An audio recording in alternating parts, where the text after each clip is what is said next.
الحمد لله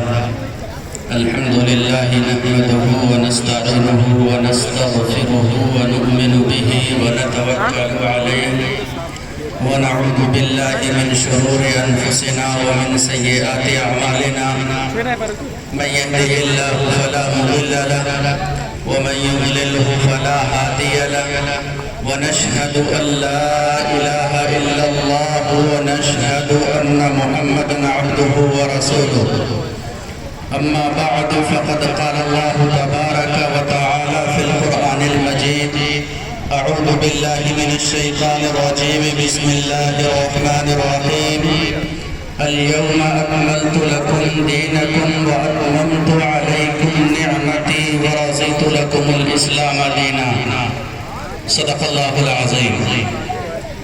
معزز سامعین، اسٹیج پر تشریف فرما معزز علماء کرام، مہمانان اعظام، پردہ نشین خواتین، میری مائیں بہنیں،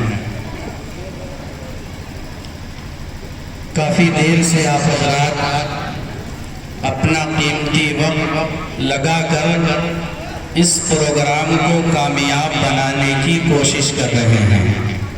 اللہ تعالیٰ سے دعا کریں اللہ تعالیٰ آپ سب کی اس محنت کو، آپ کی اس قربانی کو قبول فرمائے۔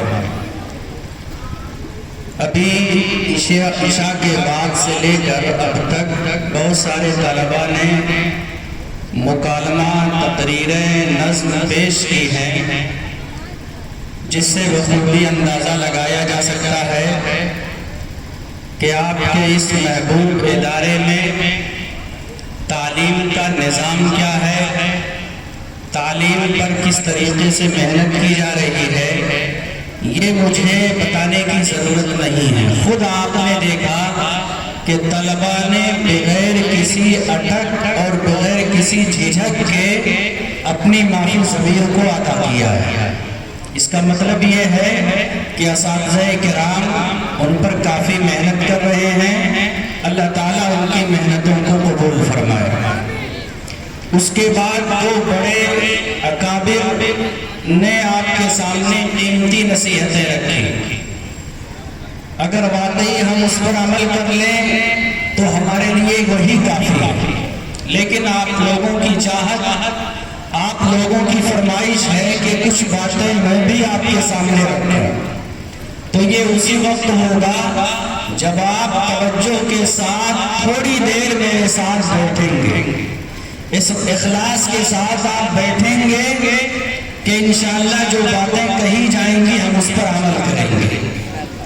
دیکھیے میرے خطبہ میں قرآن کریم کی ایک آیت تلاوت ہے جس میں اللہ تعالیٰ نے فرمایا اليوم اکملت لکم دینکم واتممت علیکم نعمتی ورضیت لکم الاسلام دینا، کہ اے لوگو میں نے اپنا دین مکمل کر لیا ہے، میں نے اپنا دستور مکمل کر لیا ہے، میں نے اپنا قانون مکمل کر لیا ہے۔ یہ قانون کس کا ہے، یہ دستور کس کا ہے؟ آپ کو معلوم ہے کہ یہ دستور جو قرآن کی شکل میں ہمیں اور آپ کو ملا، یہ اللہ رب العزت کا بھیجا ہوا قانون اور دستور ہے۔ اس میں اللہ نے یہ کہہ دیا کہ اے لوگو تمہیں زندگی گزارنی ہے اور سکون کی زندگی، کامیابی والی زندگی چاہتے ہو تو ہم نے قیامت تک آنے والے تمام مسائل کا حل قرآن کریم کے اندر اور جناب نبی کریم صلی اللہ علیہ وسلم کی ذات گرامی کے اندر ہم نے نازل کر دیا ہے، ہم نے دے دیا ہے۔ اب مزید کامیابی کے لیے کسی اور راستے کی تلاش کی ضرورت نہیں ہے، لہذا تمہیں اگر عبادت گزار بننا ہے تو رسول اللہ صلی اللہ علیہ وسلم کی عبادت کو دیکھو، تمہیں بہترین تاجر بننا ہے جناب محمد رسول اللہ صلی اللہ علیہ وسلم کی تجارت کو دیکھو، تمہیں بہترین سیاست کرنی ہے جناب محمد رسول اللہ صلی اللہ علیہ وسلم وسلم کی سیاست کو دیکھو. تمہیں بہترین شوہر بننا ہے، رسول اللہ کی زندگی کو دیکھو. ہر موڑ پر، ہر مسئلے میں، ہر جگہ ہم سب کے آقا نے رہنمائی کی ہے. تمہارا لباس کیسے رہنا ہے، آقا نے اس پر بھی رہنمائی کی ہے. تمہاری زبان کیسے استعمال ہونی چاہیے، آقا نے اس پر بھی رہنمائی کی ہے. تمہاری آنکھیں کہاں اٹھنی چاہیے، آقا نے رہنمائی کی ہے. تمہارے ہاتھ سے کس کی مدد ہونی چاہیے، آقا نے رہنمائی کی ہے. گویا اس دنیا کے اندر زندگی گزارنے کے لیے ہم سب کے لیے آئیڈیل اور اسوہ ہم سب کے آقا جناب محمد رسول اللہ صلی اللہ علیہ وسلم کی ذات گرامی ہے. اللہ نے قرآن کریم میں فرمایا لقد کان لکم فی رسول اللہ اسوۃ حسنہ، کہ اے لوگوں تمہارے لیے آئیڈیل تمہارے اندر جناب محمد رسول اللہ صلی اللہ علیہ وسلم کی ذات گرامی ہے. تمہیں کسی میدان میں رہنمائی چاہیے، رسول اللہ سے رہنمائی حاصل کرنا. لیکن ہوا کیا، ہم نے رسول اللہ کا نام تو لیا، ہم نے رسول اللہ کا کلمہ تو پڑھا، ہم نے اپنے آپ کو عاشق رسول کو کہا، لیکن جب لباس کی باری آئی، جب چہرے کا نمبر آیا، جب تجارت کا نمبر آیا، جب اخلاق کا نمبر آیا، تو ہم نے نبی کو آئیڈیل نہیں بنایا، ہم نے رسول اللہ کی ذات کو آئیڈیل نہیں بنایا. ہم نے تجارت یورپ اور امریکہ جیسی تجارت ہم نے کی ہے. ہم نے لباس یورپ اور امریکہ جیسے کے اندر ہم نے بنایا ہے. ہم نے چہرہ غیروں کی طرح ہم نے بنایا ہے. گویا ہم نے آئیڈیل جناب محمد رسول اللہ صلی اللہ علیہ وسلم کی ذات گرامی کو نہ بنا کر کے کسی اور کو بنایا. پھر کیا ہوا، پھر یہ ہوا کہ جو لوگ رسول اللہ کو آئیڈیل نہ مان کر کے آج ترقی یافتہ ممالک کو دیکھ کر لباس پہنتے ہیں، میری مائیں بہنیں بھی میری آواز کو سنیں، وہ میری مائیں بہنیں جو اپنا لباس یورپ کی گندی تہذیب کو دیکھ کر اپناتی ہیں کہ ان کے جیسا ہم لباس پہنیں گے، ان کے جیسا ہم زندگی گزاریں گے. یاد رکھو، میں آپ سے درخواست کرتا ہوں، ایک مرتبہ اپنے دل میں جھانک کر کے یہ دیکھنا کہیں ایسا تو نہیں کہ ہمارا ایمان ناقص ہے، کہیں ایسا تو نہیں ہم نے قرآن کریم کی آیتوں کا انکار کیا ہے، ہم نے قرآن کریم کی آیتوں کو ٹھکرایا ہے. قرآن کہتا ہے، رب نے کہا ہے، ہم نے تمہیں دین مکمل دے دیا ہے، ہم نے تمہیں دستور مکمل دے دیا ہے، اب کسی اور قانون کی ضرورت نہیں ہے، کسی میدان میں تمہیں کامیابی چاہیے، رسول اللہ کے دستور کو، رسول اللہ کے قانون کو اپنانا. مگر افسوس آج ہم نے ہر قدم پر غیروں کا طریقہ اپنایا ہے، غیروں کا قانون اپنایا ہے، غیروں کا دستور اپنایا ہے، اور ہم سمجھتے ہیں کہ ہمیں کامیابی مل جائے گا. گویا ہم نے قرآن کریم کی ناقدری کی ہے. وہ قرآن کریم جو اللہ رب العزت کا کلام ہے، یہ معمولی کتاب نہیں ہے، یہی وہ کتاب ہے جس کتاب کو کلام اللہ ہونے کا شرف حاصل ہے. آسمانی کتابیں تو اور بھی ہیں، تورات، زبور، انجیل، یہ بھی آسمانی کتابیں ہیں، اسے بھی اللہ نے نازل کی ہے. لیکن قرآن کریم وہ کتاب ہے جو کتاب ہونے کے ساتھ ساتھ اللہ کا کلام بھی.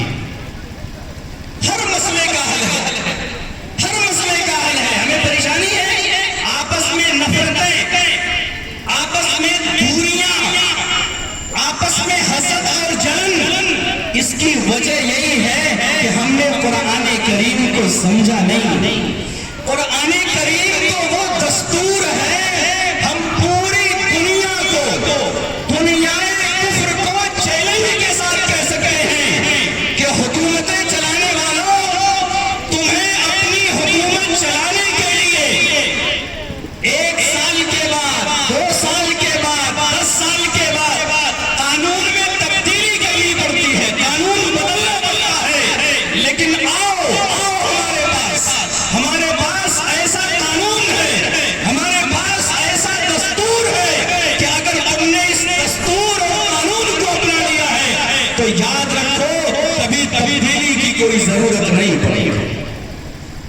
سب کے پاس تو وہ کتاب ہے، لیکن ہم نے اس کتاب کی قدر نہیں کی ہے۔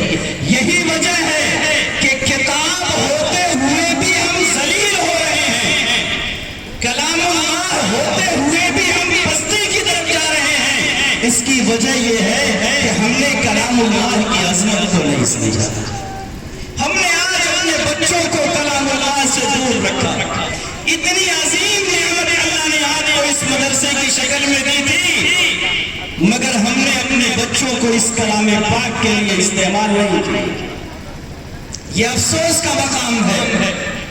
ایک تو ہم نے اپنے آباء و اجداد کے اس بنائے ہوئے خوبصورت ان محلات کو، ان مکانات کو، ان درسگاہوں کو ہم نے ایک طرف اپنی اولاد کو یہاں نہ بھیج کر کے جہاں مدرسے کو ٹھیس پہنچایا ہے، وہیں اس مدرسے کے قائم کرنے والے جو آباء و اجداد تھے ہم نے ان کی روحوں کو بھی ٹھیس پہنچایا۔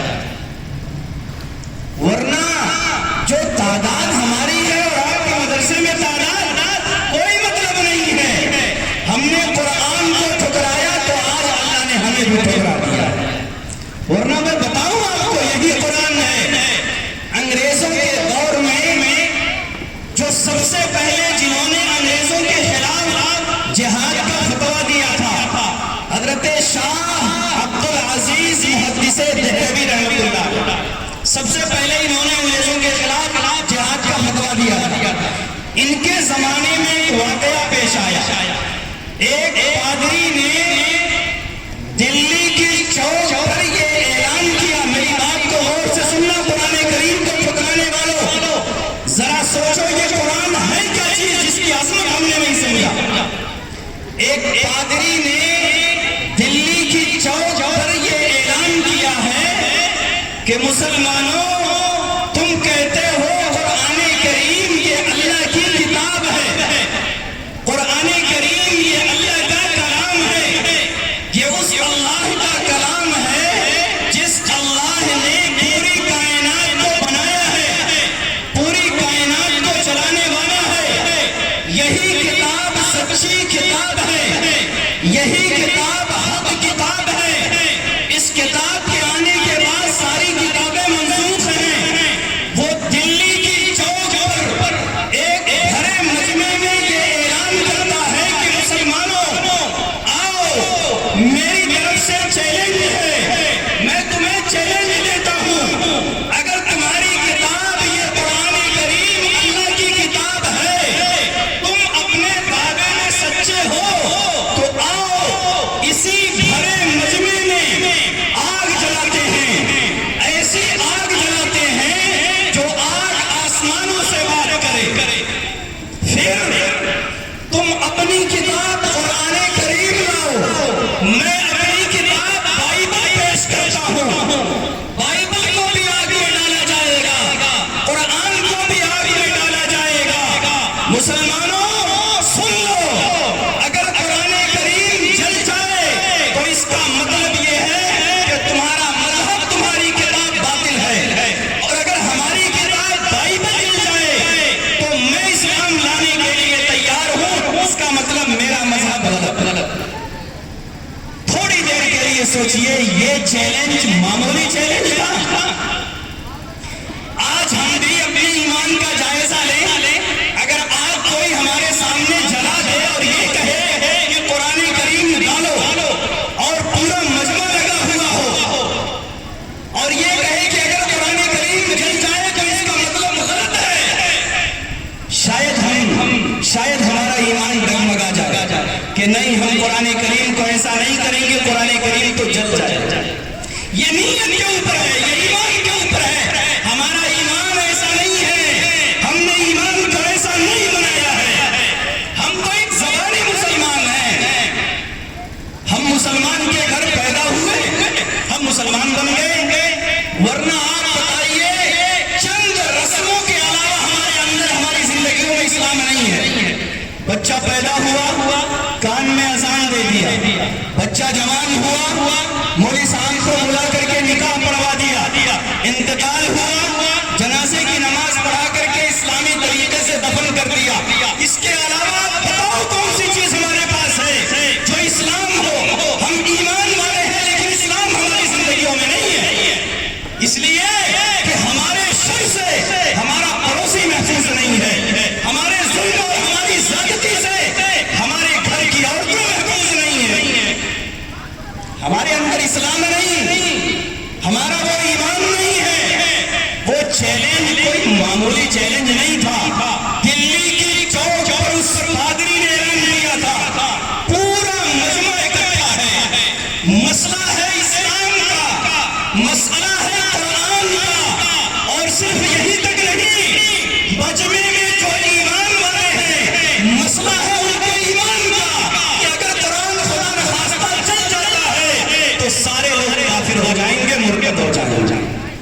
مسئلہ یہ تھا ہم شاید ہوتے تو پیچھے ہٹ جاتے.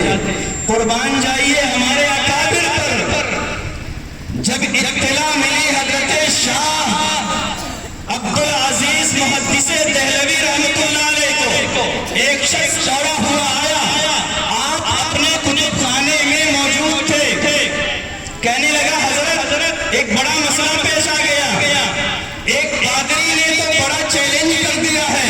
وہ کہتا ہے مسلمانوں یہ آگ جل رہی ہے، تم اپنی کتاب ڈالو میں اپنی کتاب ڈالتا ہوں، جو بچ جائے وہ صحیح ہے، جو جل جائے وہ باطل ہے. کہنے لگے کوئی بات نہیں، معمولی مسئلہ ہے، حل ہو جائے گا. جی ہاں، ان اکابر کی قربانیوں کا نتیجہ ہے. ان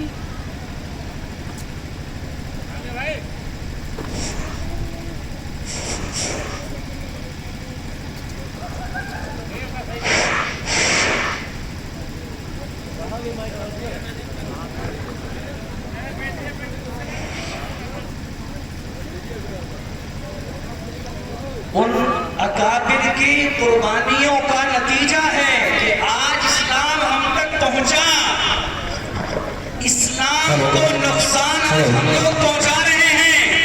آنے والی نسلیں ہمیں بددعائیں دیں گی، یاد رکھنا.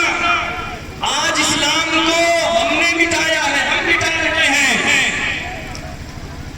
کہنے لگے چلو حضرت شاہ عبدالعزیز محدث دہلوی رحمۃ اللہ علیہ کہنے لگے چلو دیکھتا ہوں کیا بات. گئے اس مجمع میں، پادری اعلان کر رہا ہے. کہنے لگے ملاقات کراؤ، دیکھتا ہوں کون ہے. اس پادری سے ملاقات ہوئی. کیا بات ہے بھائی، کیا چیلنج ہے؟ پتا ہے کیا کہتا ہے وہ؟ کہتا ہے علامہ صاحب آپ کہتے ہو قرآن اللہ کا کلام ہے، ہم کہتے ہیں یہ بائبل اللہ کی کتاب ہے. تم کہتے ہو یہ غلط، یہ صحیح، ہم کہتے ہیں وہ غلط، یہ صحیح. آؤ آزما لیتے ہیں، اس آگ کے اندر ڈالتے ہیں اس کتاب کو، جو بچے وہ صحیح. پورا مجمع ہے، اچھا خاصا مجمع. تو حضرت شاہ صاحب نے کیا کہا؟ نہیں ایسا نہیں ہو سکتا، میں قرآن کریم کو اپنے ہاتھ سے اس آگ میں ڈال دوں، یہ ایسا نہیں ہو سکتا. یہ ہمارے ایمان کے اندر، اسلام کے اندر ہمارا ایمان اس کا تقاضا نہیں کرتا. اب سامنے والے کو موقع مل گیا، وہ چلانے لگا، شور کرنے لگا کہ دیکھو تمہیں ڈر ہے. اس کا مطلب یہ ہے کہ یہ قرآن اللہ کی کتاب نہیں ہے. اگر اللہ کا کلام ہوتا تو اللہ حفاظت کرتا. تم کو ڈر گئے. کہنے لگے ذرا خاموش تو ہو، میری بھی بات تو سن لو. ڈرا نہیں ہوں، یہ تو اللہ کا کلام ہے. آؤ اس سے آگے بڑھو. اس قرآن کریم کو اپنے ہاتھ سے داخل کرنا یہ میرے لیے مناسب نہیں ہے. میں اس قرآن کریم کو اپنے سینے سے لگاتا ہوں اور تم اپنی کتاب کو اپنے سینے سے لگاؤ. یاد رکھنا یہ کوئی صحابی کا واقعہ نہیں بیان کر رہا. آپ کہنے وہ تو صحابہ تھے، ان کے بارے میں قرآن میں اللہ نے کہہ دیا رضی اللہ عنہم ورضوان، اللہ ان سے راضی، وہ اللہ سے راضی. آپ کہیں گے ان کی تربیت تو حضور نے کی تھی. ارے اسی ہندوستان کا واقعہ ہے، آپ کے اسی دلی مرکز کا واقعہ ہے. کہتے ہیں اس قرآن کریم کو میں سینے سے لگاتا ہوں، بائبل تمہاری کتاب ہے، تم سینے سے لگاؤ. اور آؤ ہم دونوں چھلانگ لگاتے ہیں آگ کے اندر. ہم بھی چھلانگ لگاتے ہیں آگ کے اندر، تم بھی چھلانگ لگاؤ آگ کے اندر. جو بچ جائے وہ سچ ہے، جو جل جائے وہ باطل ہے. اتنا کہنا تھا. وہ بزدل انسان پیچھے ہٹ گیا، تعویلیں کرنے لگا. نہیں کتاب کی بات ہوئی ہے. کہنے لگے ٹھیک ہے، کتاب بھی ساتھ میں جا رہی ہے، لیکن اصل آزمائش آپ کے عمل کا ہونا چاہیے، آپ کے کردار کا ہونا چاہیے. اگر واقعی کردار آپ کے اچھے ہیں تو آپ کا کردار آپ کو بچائے گا. اتنا کہنا تھا. وہ پتا ہے اس نے بھید کھول دیا، لوگوں نے پریشانی کیا. کہتا ہے ہم نے اس کتاب کے اندر مسالے لگا رکھا ہے جس سے یہ کتاب جلے گی نہیں. لہذا یہ جسم جل جائے گا۔ تو یہ ہے وہ کتاب مسلمانوں، ہم نے اس کتاب کی عظمت کو نہیں پہچانا، ہم نے اس کتاب کی اہمیت کو نہیں پہچانا، اس لیے آج اس مجلس میں یہ تہیہ کیجئے کہ انشاءاللہ اپنے بچے کو حافظ قرآن بنائیں گے انشاءاللہ حافظ قرآن بنانے کے بعد اپنے اسی ادارے میں عالم بنائیں گے انشاءاللہ۔ یقیناً حافظ قرآن بننا یہ بڑی دولت ہے، لیکن قرآن کریم میں ہے کیا؟ قرآن کریم میں رب ہم سے کہنا کیا ہے؟ رب نے قرآن کریم میں ہمیں حکم کیا دیا ہے؟ کم سے کم یہ تو معلوم ہونا چاہیے۔ جب آپ کا بچہ قرآن کریم حفظ کرنے کے بعد عالمیت کا کورس کرے گا تو انشاءاللہ وہ یہ بھی بتائے گا سورہ فاتحہ میں رب نے ہم سے باتیں کیا کی ہے، سورہ ناس میں رب نے ہم سے کیا کہا ہے۔ اس لیے سب سے پہلے میں آپ سے درخواست کرتا ہوں کہ آپ حضرات یہ تہیہ کریں کہ انشاءاللہ اپنے بچے کو حافظ قرآن بنائیں گے انشاءاللہ، اور انشاءاللہ اسی ادارے میں بنائیں گے، اپنے آباء و اجداد کے سینچے ہوئے اسی ادارے میں انشاءاللہ بنائیں گے۔ اللہ رب العزت عمل کی توفیق دے۔ مجھے کچھ خاص بات کرنی تھی آپ سے، لیکن وقت کافی ہو رہا ہے، پھر بھی میں اپنی بات مکمل کروں گا۔ دیکھیے یہ قرآن کریم ہم سب کے لیے آئیڈیل ہے، نمونہ ہے، ہر موڑ پر قرآن کریم ہماری رہنمائی کرتا ہے، ہم نے رہنمائی نہیں حاصل۔ آج ہمارا ایک بڑا مسئلہ کیا پھنس رہا ہے؟ آپس میں لڑائیاں، آپس میں نفرتیں، بیوی شوہر، باپ بیٹا، ایک پڑوسی دوسرا پڑوسی، یہ آپس میں شکایتیں ہیں، نفرتیں ہیں، رشتے تباہ و برباد ہو رہے ہیں، جبکہ قرآن ہمارے پاس ہے۔ رشتے کیسے باقی رہیں گے؟ قرآن ہمارے پاس ہے، اللہ کا بھیجا ہوا دستور ہمارے پاس ہے، لیکن اس کے باوجود بھی ہم اس بڑی مصیبت میں گرفتار ہیں۔ آج کی مجلس میں اگر آپ نے ساتھ دیا تو انشاءاللہ رشتے ٹوٹتے کیوں ہیں؟ رشتے ٹوٹتے کیوں ہیں یہ بتاؤں گا تاکہ آپ رشتوں کو جوڑیں گے انشاءاللہ۔ دیکھیے رشتے اللہ کی بڑی نعمت ہے، بہت بڑی نعمت ہے، ہم نے رشتوں کی قدر نہیں کی۔ باپ کا، بیٹے کا، بہن کا، بھائی کا، بیوی کا، خالہ پھوپھی، یہ رشتے اللہ رب العزت کی بڑی نعمت ہے۔ وہ لوگ جو ان رشتے سے محروم ہیں ان سے آپ پوچھئے، مثلاً شوہر بیوی ہے لیکن بیٹا نہیں ہے، بھائی ہے گھر میں بہن نہیں ہے، ماں باپ ہے بیٹے نہیں ہے، بیٹا ہے ماں باپ کے سائے سے محروم ہے، آپ ان سے پوچھئے رشتے کی اہمیت کیا ہوتا ہے۔ بسا اوقات آپ نے دیکھا ہوگا کہ رشتے کا حوالہ دے کر کے انسان دوسروں سے مدد مانگتا ہے، بھائی کیا کہتا ہے؟ ارے ہم آپ کے رشتہ دار ہیں، ذرا اس کا تو خیال کرو۔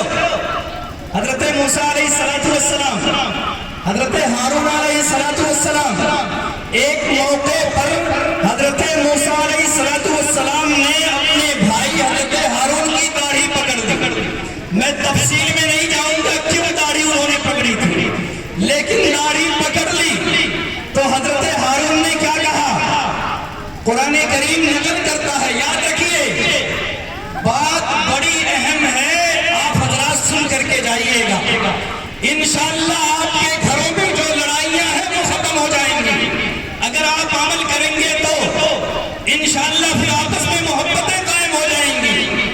تو حضرت موسیٰ علیہ السلام نے حضرت ہارون کی داڑھی پکڑ لی تو انہوں نے کیا کہا؟ قال یا ابن ام لا تاخذ بلحیتی ولا برأسی، یہ قرآن کریم کی آیت کا ٹکڑا ہے۔ کہنے لگے اے میری ماں کے بیٹے، اے میری ماں کے بیٹے، میری داڑھی نہ پکڑو۔ گویا یہاں بھی رحم طلب کر رہے ہیں ماں کا حوالہ دے کر کے، کہنا یہ چاہتے ہیں کہ جس کے بیٹے تم ہو اسی کا بیٹا میں بھی ہوں، ذرا میری داڑھی چھوڑ دو۔ تو رشتوں کے ذریعے سے انسان مدد طلب کرتا ہے، اسی طریقے سے ہم سب کے آقا جناب محمد رسول اللہ صلی اللہ علیہ وسلم نے بھی رشتوں کا حوالہ دے کر کے مدد طلب کی ہے. تو رشتے یہ اللہ رب العزت کی نعمت ہیں. اللہ کے نبی علیہ السلام نے رشتے توڑنے والوں کے بارے میں کہا ہے لا يدخل الجنت قاطع. جو رشتوں کو توڑنے والے ہیں، جو رشتوں میں درار پیدا کرنے والے ہیں، کبھی بھی وہ جنت میں داخل نہیں ہوگی. یہ اللہ کے نبی نے فرمایا. یاد رکھیے اب ان رشتوں کو جوڑنا ہے. یہ رشتے ٹوٹتے کیوں ہیں؟ اس کی وجہ سے. رشتے ٹوٹتے کیوں ہیں؟ ایک اجمالی چیز سمجھیے مختصر میں. رشتے اس لیے ٹوٹتے ہیں کہ ہم نے یہ سمجھا کہ نمازی بن جانا دینداری کی علامت ہے. تسبیح ہاتھ میں لے لینا یہ دینداری کی علامت ہے. چہرے پہ داڑھی رکھ لینا یہ دینداری کی اعلیٰ علامت ہے. کرتا پاجامہ پہن لینا یہ دینداری کی علامت ہے. اللہ کے سامنے سجدے کر لینا یہ دینداری کی علامت ہے. گویا ہم نے دینداری کو صرف اور صرف عبادات میں محض رکھا کہ دینداری صرف اور صرف عبادات میں ہے. حالانکہ دینداری صرف اس میں نہیں ہے. ارے دین کا ایک حصہ معاشرت کا ہے. دین کا ایک حصہ اخلاق کا ہے. دین کا ایک حصہ نکاح و طلاق کا ہے. دین کا ایک حصہ پڑوسیوں کے حقوق کا ہے. دین کا ایک حصہ حقوق العباد کا ہے. ہم نے صرف اور صرف حقوق اللہ کو دین کا حصہ بنایا. اس لیے آپس میں لڑائیاں ہو رہی ہیں. یہ تو مختصر انداز میں ہے. تھوڑی سی تفصیل میں آ کر کے بات کو سمجھیے. سب سے پہلی وجہ، سب سے بڑی وجہ جو آپس میں رشتے ٹوٹ رہے ہیں، سب سے بڑی وجہ یہ ہے ہر انسان اپنے حق کا مطالبہ کر رہا ہے. ہر انسان اپنا حق لینے کے لیے سب کچھ کرنے کو تیار ہے. بیوی ہر وقت یہ چاہتی ہے کہ شوہر ہمارا حق ادا کرے. شوہر ہمیشہ یہ چاہتا ہے بیوی ہمارا حق ادا کرے. ایک پڑوسی یہ چاہتا ہے کہ پڑوسی ہمارا حق ادا کرے. لیکن یہ نہیں سوچتا کہ سامنے والے کا ہم پر بھی حق ہے. بیوی کو یہ سمجھنا چاہیے کہ شوہر کا مجھ پر حق ہے. شوہر کو یہ سمجھنا چاہیے کہ بیوی کا مجھ پر حق ہے. باپ کو یہ سمجھنا چاہیے بیٹے کا مجھ پر حق ہے. بیٹے کو یہ سمجھنا چاہیے باپ کا مجھ پر حق ہے. گویا لڑائی کی سب سے بڑی وجہ یہ ہے کہ آج ہم نے اپنا حق لینے کے لیے ہم نے ظلم کیا، زیادتیاں کی، ہم نے گالم گلوچ کیا، ہم نے لڑائیاں کی ہے، لیکن دوسرے کا حق ہم نے ادا کرنے کے لیے اپنے آپ کو تیار نہیں کیا. سب سے بڑی وجہ یہ ہے. جبکہ قرآن کیا کہتا ہے؟ جو کتاب ہمیں ملی ہے وہ کتاب کیا کہتی ہے؟ قرآن اور اللہ کے نبی نے ہمیں سکھایا ہے. کیا سکھایا؟ ایثار پیدا کر.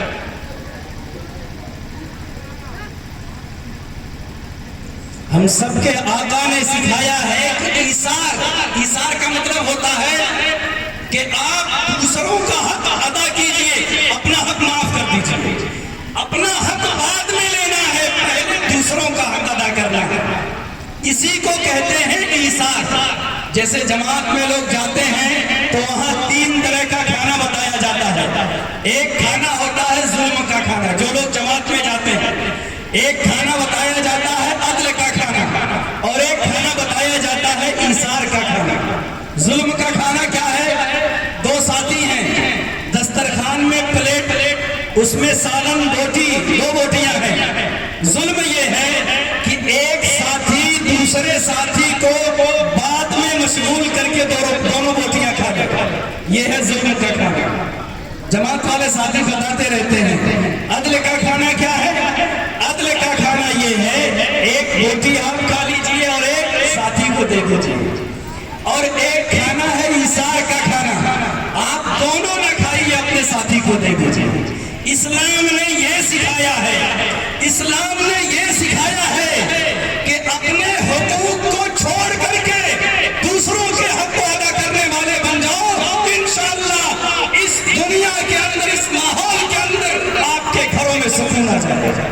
لہذا بیوی ہمیشہ یہ سوچے شوہر کا کیا حق ہے ہمیں ادا کرنا ہے، شوہر ہمیشہ یہ سوچے کہ بیوی کا حق کیا ہے ہمیں یہ ادا کرنا ہے۔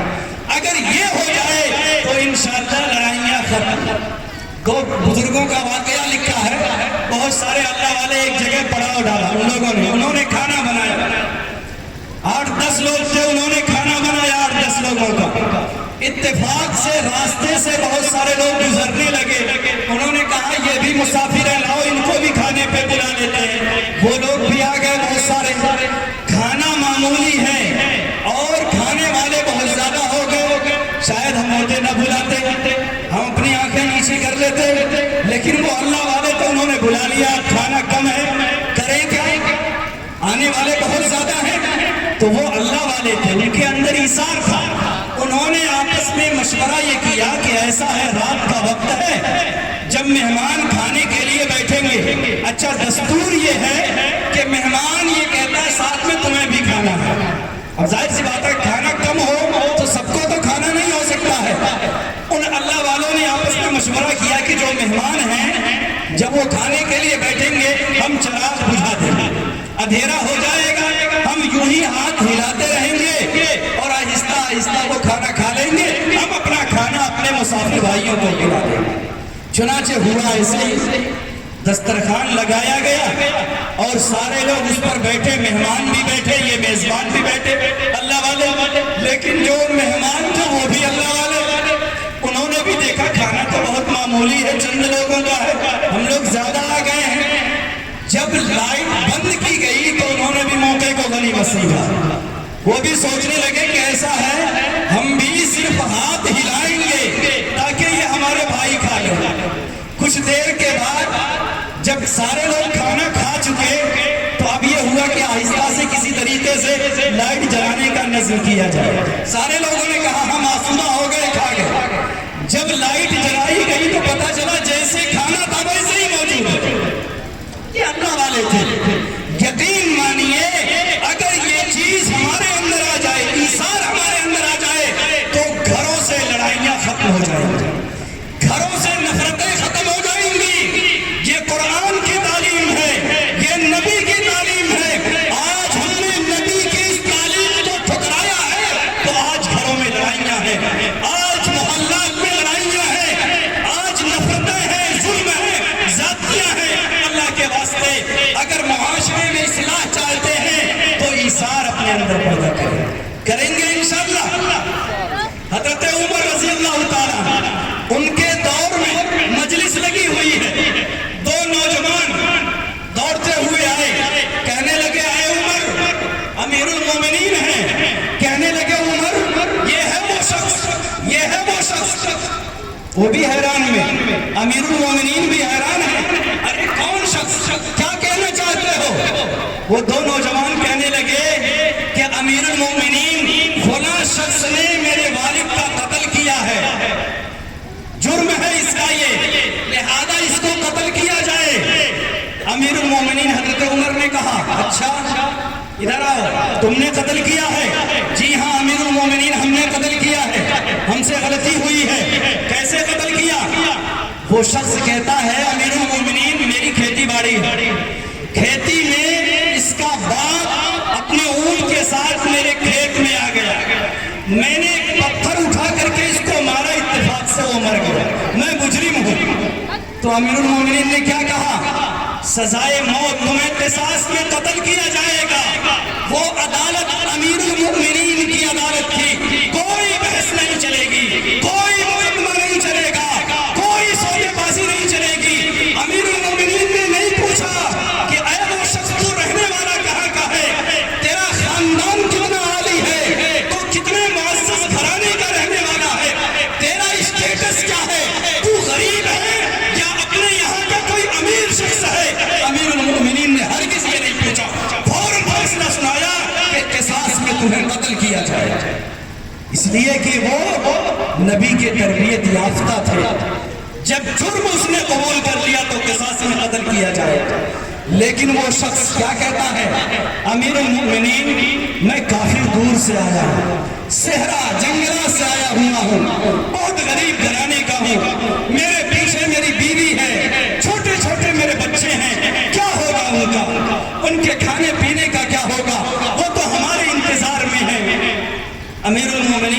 نہیں، تمہیں قصاص میں قتل کیا جائے گا، کوئی سفارش نہیں چلے گی، کوئی عذر نہیں چلے گا۔ تو وہ شخص کہتا ہے امیر المومنین مجھے 3 دن کی مہلت دے دیجئے، میں کم سے کم جاؤں اپنے بال بچوں میں اپنے گھر والی کو بتا دوں، میں اپنے بچوں کو بتا دوں کہ قصاص میں قتل کر دیا جاؤں گا، جاؤں میں ان کو اللہ کے حوالے کر کے آؤں۔ وہ شخص انجانا سا ہے، غریب گھرانے کا ہے، صحرا جنگلات میں رہنے والا ہے، کوئی کھانے پینے کا نظم نہیں ہے۔ امیر المومنین بھی پریشان ہیں، اس لیے کہ یہ بھی انسان تھے، لیکن ایک طرف انسان، دوسری طرف نبی کا فرمان اور اللہ کا قانون۔ ہم نبی کے قانون کو ٹھکرا سکتے ہیں، ہم نبی کی سنت کو اپنے پیروں تلے رود سکتے ہیں، ہم نبی کی سنت کا مذاق اڑا سکتے ہیں، لیکن ہے وہ امیر المومنین۔ ہمارا نفس کچھ بھی کہے، ہمارا جذبہ کچھ بھی کہے، لیکن قرآن کا فرمان ہے، نبی کا فرمان ہے، لہذا قصاص میں تمہیں قتل کیا جائے، کوئی اس قابل قبول نہیں ہے۔ حضرت عمر نے فرمایا ہاں ایک شرط ہے، 3 دن کی مہلت دے سکتا ہوں، 3 دن کی مہلت، لیکن کوئی ضمانت پہ دو۔ اس مجلس میں کوئی کھڑا ہو کر کے یہ کہے کہ میں اس کا ضامن ہوں، یعنی اگر یہ نہیں ضمانت لے، لیکن قربان جائیے حضرت صحابہ پر۔ اسی لیے حضرت صحابہ کرام کامیاب زندگی انہوں نے گزاری اور پوری دنیا کے اندر اسلام کا پرچم لہرایا تھا حضرت صحابہ کرام نے۔ اس مجلس میں ایک عمر دراز صحابی ہیں حضرت ابو ذر غفاری رضی اللہ تعالیٰ عنہ۔ جب حضرت عمر نے کہا کوئی ہے ضامن جو کھڑا ہو کر کے یہ کہہ دے میں ضمانت لیتا ہوں، حضرت ابو ذر کھڑے ہو جاتے ہیں، کہتے ہیں رسول اللہ میں ضمانت لیتا ہوں، آپ اس کو 3 دن کی مہلت دے دیجئے، یہ جائے بات بچوں میں پتہ کر کے چلا۔ تو امیر المومنین نے کیا کہا؟ ابو ذر ارے پہچانتے ہو ہے یہ کون؟ جانتے ہو اس کا نام کیا ہے، کس خاندان کا رہنے والا ہے؟ کہنے لگے نہیں مجھے کچھ پتا نہیں۔ امیر المومنین نے کہا عمر اے ابو ذر یاد رکھ اگر یہ 3 دن میں نہیں آئے گا تو تیری جدائی کا صدمہ مجھے ہو جائے، گویا تجھے سولی پر لٹکایا جائے گا۔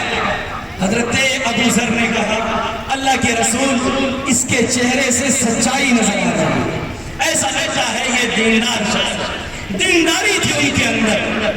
وہ شخص گیا، تیسرا دن مکمل ہوا، وہ ابھی نہیں آیا، دن ڈوبنے سے پہلے پھانسی دی جانی ہے، تیسرا دن ہے، صحابہ کرام کا مجمع لگا ہوا ہے، وہ 2 نوجوان آ کر کے حاضر ہیں، اللہ کے رسول میرا بدلہ دیا جائے، قصاص میں قتل کیا جائے، اگر وہ حاضر نہیں ہوتا ہے تو حضرت ابو ذر کو قتل کیا جائے، ان کو سولی پر لٹکایا جائے۔ حضرت ابو ذر غفاری رضی اللہ تعالیٰ عنہ جب سورج کی طرف چہرہ اٹھاتے ہیں، سورج بڑی تیزی کے ساتھ ڈوبنے جا رہا ہے، ابھی وہ شخص حاضر نہیں ہے، کیا کیا جائے گا؟ حضرت ابو ذر کو پھانسی کے پھندوں پر لٹکایا جائے گا۔ حضرت عمر خود پریشان ہیں، حضرت عمر کو حضرت ابو ذر سے بے انتہا محبت ہے، وہ کہتے ہیں کہ اگر ابو ذر کہہ دے اپنے جسم کا ٹکڑا دینے کے لیے تو ابو ذر کے لیے میں جسم کا ٹکڑا دینے کو تیار، لیکن قصاص میں کوئی سمجھوتا نہیں، اگر وہ نہیں آتا ہے تو تمہیں قتل کیا جائے گا۔ دن ڈوبنے والا ہے، جب نظر صحابہ کرام کی دوسری طرف پڑتی ہے تو وہ شخص دوڑتا ہوا آتا ہے، دوڑتا ہوا اس مجلس کے اندر آتا ہے، جان میں جان آتی ہے، چلو مجرم آ گیا، قاتل آ گیا، کوئی نہیں جانتا کہاں کا رہنے والا ہے، وہ آ کر کے حاضر ہو گیا۔ امیر المومنین گستاخی معاف کیجئے گا، ذرا آنے میں مجھے تاخیر ہو گئی ہے، مجرم حاضر ہے، قاتل حاضر ہے، مجھے قتل کیا جائے میں تیار ہوں۔ لیکن امیر المومنین نے اس کے اس عمل کو دیکھ کر کے تعجب کیا۔ امیر المومنین نے پوچھا کہ ارے تمہیں تو مہلت تھی، تم چلے جاتے، کون تمہیں جانتا ہے، تم کیوں چلے آئے؟ 3 دن کے بعد تم چاہتے اپنے یہاں رہتے، تمہارا نام تک کوئی نہیں جانتا ہے۔ جواب سننا، میری بات کو سننا غور سے۔ وہ شخص کیا کہتا ہے؟ وہ شخص کہتا ہے امیر المومنین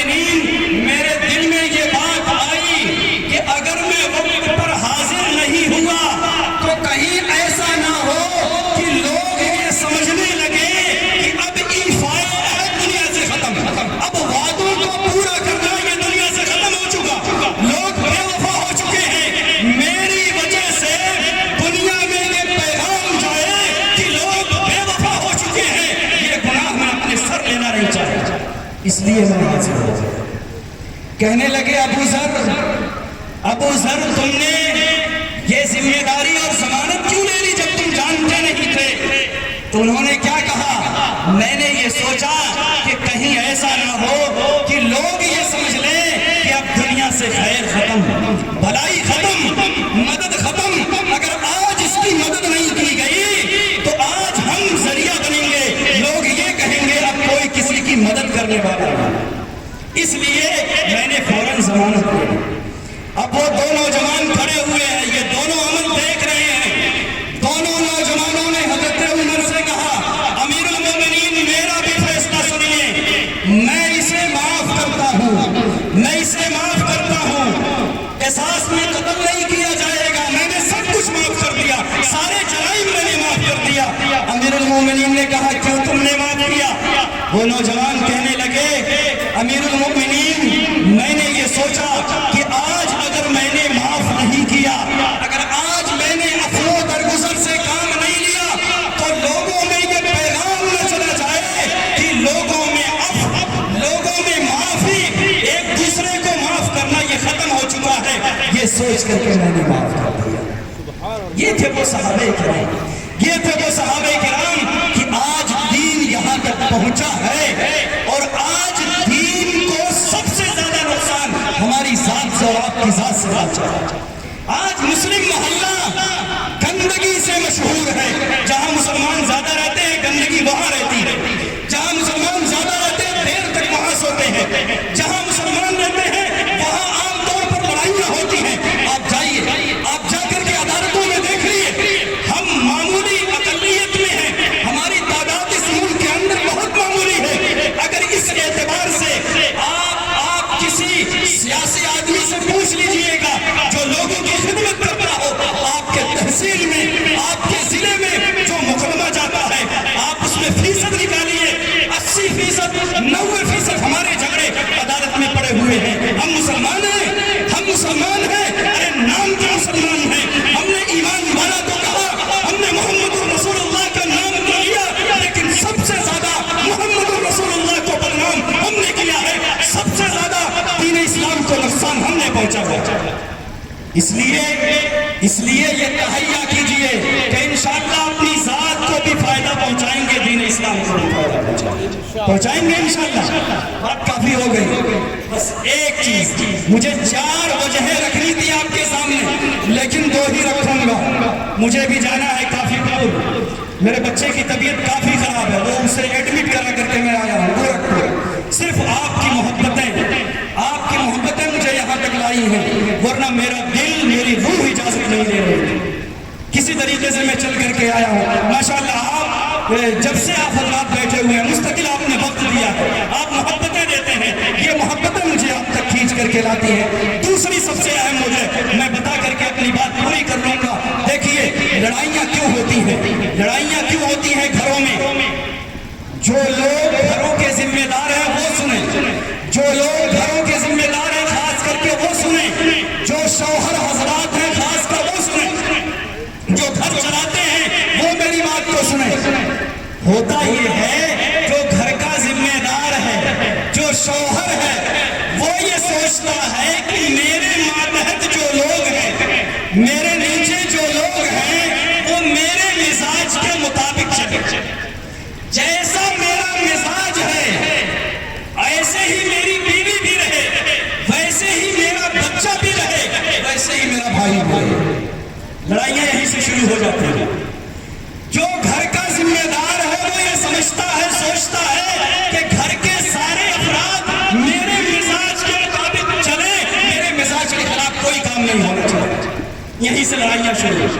یاد رکھیے، آج کان کھول کر کے سن لیجیے، اللہ نے انسانوں کے مزاج کو الگ الگ بنایا ہے۔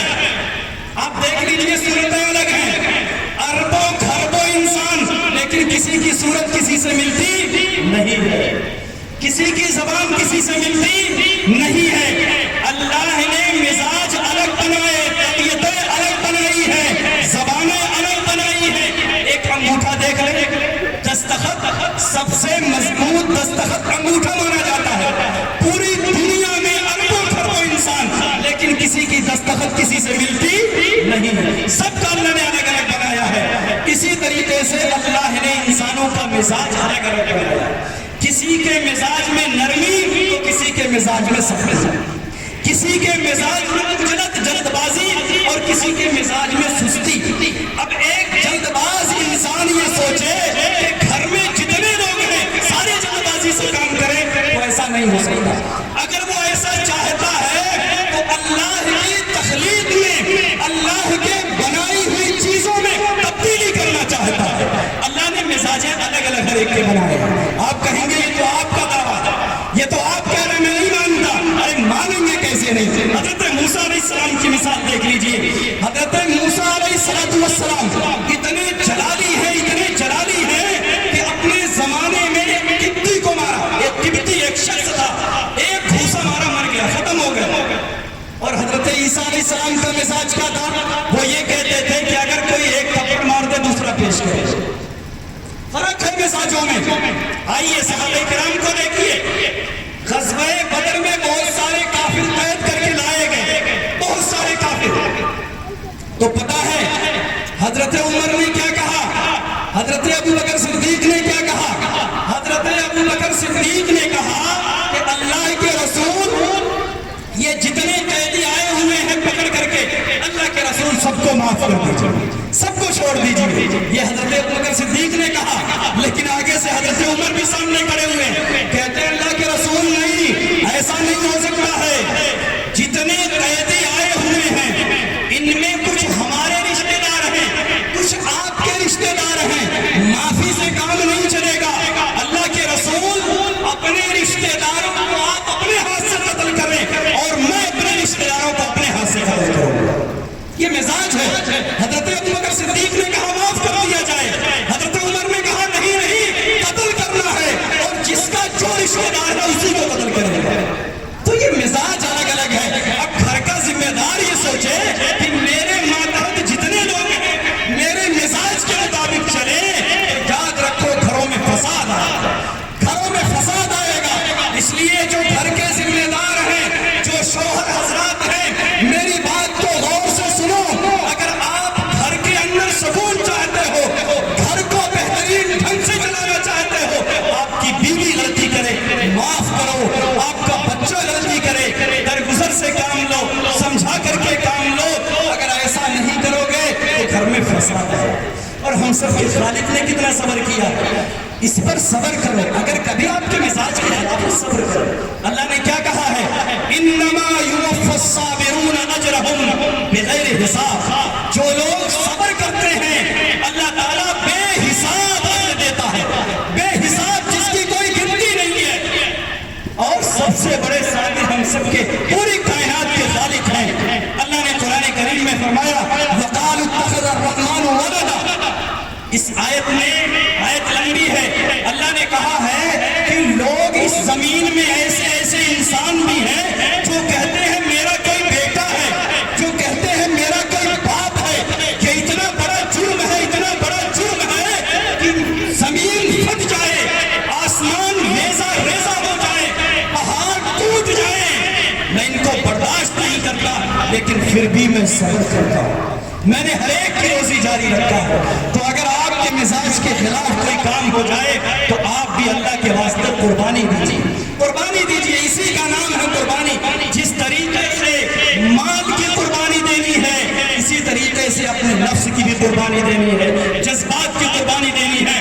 ورنہ آخری بات یاد رکھو، اگر آج جذبات کے رو میں آپ پھنس گئے، اگر جذبات میں آ کر کے آپ نے بچوں سے انتقام لینا شروع کر دیا، آپ نے اپنے گھر کی خواتین سے انتقام لینا شروع کر دیا، تو سن لو کان بند کر کے، قرآن کہتا ہے اللہ رب العزت کا فرمان ہے یود المجرم لو یفتدی من عذاب یومئذ ببنیہ وصاحبتہ واخیہ وفصیلتہ التی تؤویہ ومن فی الارض جمیعا ثم ینجیہ۔ یہ قرآن میں رب نے کہا ہے کل قیامت میں جب اللہ کے سامنے کھڑے ہوگے تم تمنا کرو گے، تم سوچو گے ہے کاش آج بیوی کو قربان کر دیتا، آج مال کو قربان کر دیتا، آج اولاد کو قربان کر دیتا، آج پوری جان کو قربان کر دیتا، لیکن جہنم میں جانے سے بچ گا کلا کلا، وہ وقت تم نے دنیا میں گنوا دیا ہے،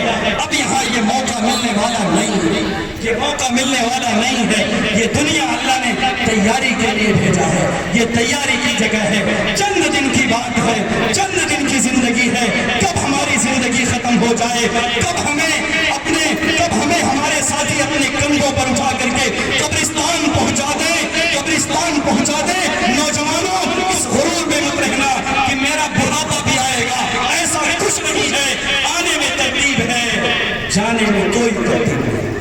ہر شخص یہ فکر کرے کہ انشاءاللہ ہم نبی کے اخلاق کو اپنائیں گے، انشاءاللہ ہم دوسروں کے ساتھ حسن اخلاق سے، اچھی گفتگو سے پیش آئیں گے، انشاءاللہ اگر ہم نے اپنی زبان کو میٹھی کر لیا، اگر ہم نے دوسروں کے حق کا خیال کیا تو ہمارے ماحول اور معاشرے کے اندر امن قائم ہو جائے گا۔ اللہ رب العزت سے دعا کریں اللہ تبارک و تعالی ہم سب کو کہنے اور سننے سے زیادہ عمل کی توفیق عطا فرمائے۔ اللہ تبارک و تعالی آپ کے اس ادارے کو دن دونی رات چوگنی ترقیات سے نوازے۔ وآخر دعوانا ان الحمدللہ رب العالمین۔ دعا فرمائے اللہم صلی علی محمد النبی الامی وعلی آلہ وسلم تسلیما۔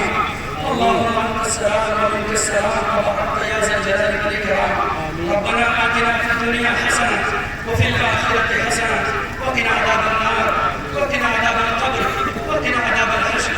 یا اللہ یا رحمان یا رحیم ہم سب کے گناہوں کو معاف فرما، یا اللہ ہم سب کے خطاؤں کو معاف فرما، یا اللہ ہم سب کے لغزشوں کو معاف فرما، یا اللہ ہم سب کے یہاں آنے کو قبول فرما، یا اللہ ہم سب کے یہاں بیٹھنے کو قبول فرما۔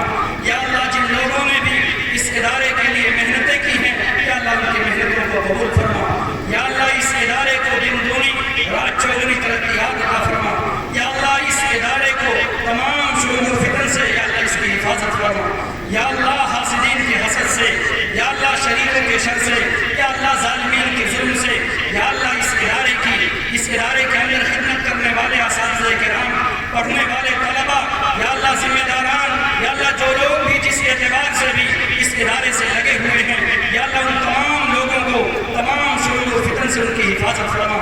یا اللہ یا رحمان یا رحیم ہم سب کو ایمان کامل اور عمل صالح کی دولت سے مالامال فرما۔ یا اللہ یا رحمان یا رحیم ہم میں سے جو مقروض ہیں ان کے قرضے کی ادائیگی کے اسباب کو غیب سے مہیا فرما۔ یا اللہ ہم سب کو دین کا سچا داعی بنا، یا اللہ ہم سب کو دین کا سچا سپاہی بنا۔ یا اللہ یا رحمان یا رحیم ہم سب کے دلوں میں نبی پاک علیہ السلام کی عظمت پیدا فرما، یا اللہ ہم سب کے صفوں میں اتحاد پیدا فرما، یا اللہ ہم سب کی زندگیوں میں چین و سکون عطا فرما۔ یا اللہ یا رحمان یا رحیم ہم سب کے آقا نے خیر کے لائن سے جتنی دعائیں مانگی ہیں یا اللہ ہم سب کے حق میں قبول فرما۔ یا اللہ جتنے شرور و فتن سے ہم سب کے آقا نے پناہ چاہی یا اللہ ان تمام شرور و فتن سے ہم سب کی پوری امت کی حفاظت فرما۔ یا اللہ ہم سب کی دعاؤں کو محض اپنے فضل و کرم سے ہم سب کے حبیب جناب محمد رسول اللہ صلی اللہ علیہ وسلم کی صدقۃ الفیل میں قبول فرما۔ ربنا تقبل منا انك انت السميع العليم وتب علينا انك انت التواب الرحيم وصلى الله على النبي الكريم وصلى الله على النبي الكريم وصلى الله على النبي الكريم برحمتك يا ارحم الراحمين۔